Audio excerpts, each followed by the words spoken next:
Hello and welcome to this R tutorial. In the previous tutorial was a lot of interesting things to learn about R and what it can do to provide insightful informations of your model. And now what we only have to do left is to predict the test set results. As for a simple linear regression, it will be very quick. We will just need one line for this, and it's going to be ypred. I'm introducing the vector of predictions here, ypred. And then I'm going to use the predict function. And in the predict function, I will just use two arguments. One is the regressor.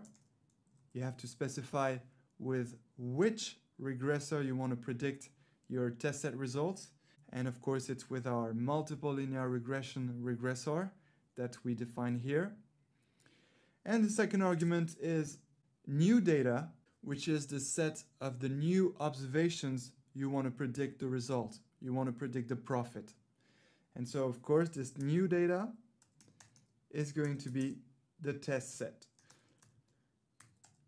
Don't worry if so far we're only making predictions about the test set. You will see that in the next sections, we'll be making predictions of new observations, which won't be the test set observations, but some single observations. You will understand why we will do this, and you will see that the purpose of doing that is actually going to be pretty fun. So so that's ready. The predict function is ready. It has its two arguments, the regressor and the new data.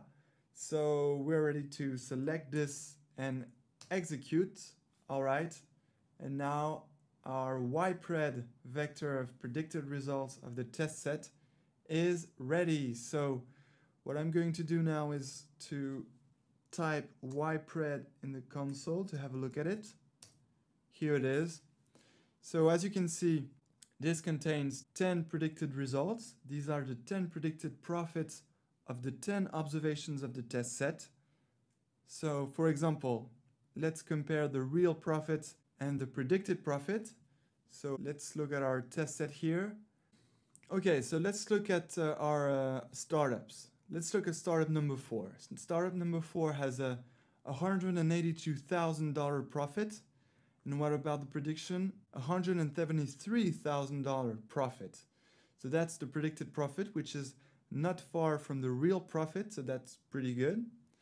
Okay, what about the second one? $166,000 for the real profit and $172,000 for the predicted profit. Not too bad either. Then third observation, 155, 160, good. 146, 135, not too bad.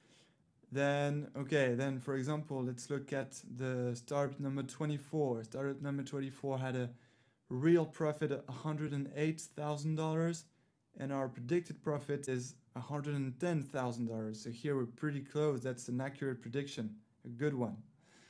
Okay. And oh, that's even better for the last two ones, because here it's 99,000, here it's almost 99,000, and 97 here for the last one, and almost 97. So that's pretty good. That's a good model. And remember, that's the model with all the independent variables. But as we saw, there is only truly significant variable, which was the R&D spend. And so if we try to recompute the regressor by only putting the R&D spend independent variable here, you will see that the predictions are going to be the same, with the same accuracy, because the R&D spend is the only strong predictor of the profit. So you can try that yourself. It could be a good practice. You can play around with the different independent variables.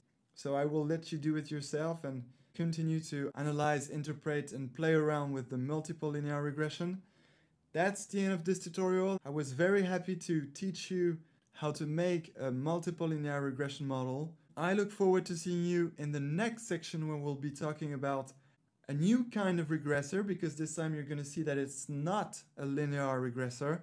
It's going to be a polynomial regressor, and I can't wait to show you how it can give powerful predictions. And we're going to use it on a very funny example. So there will be quite a challenge here. And just to give you a teasing of what we're going to do, we're going to make kind of a lying detector. So I look forward to seeing you in the next section. And until then, enjoy machine.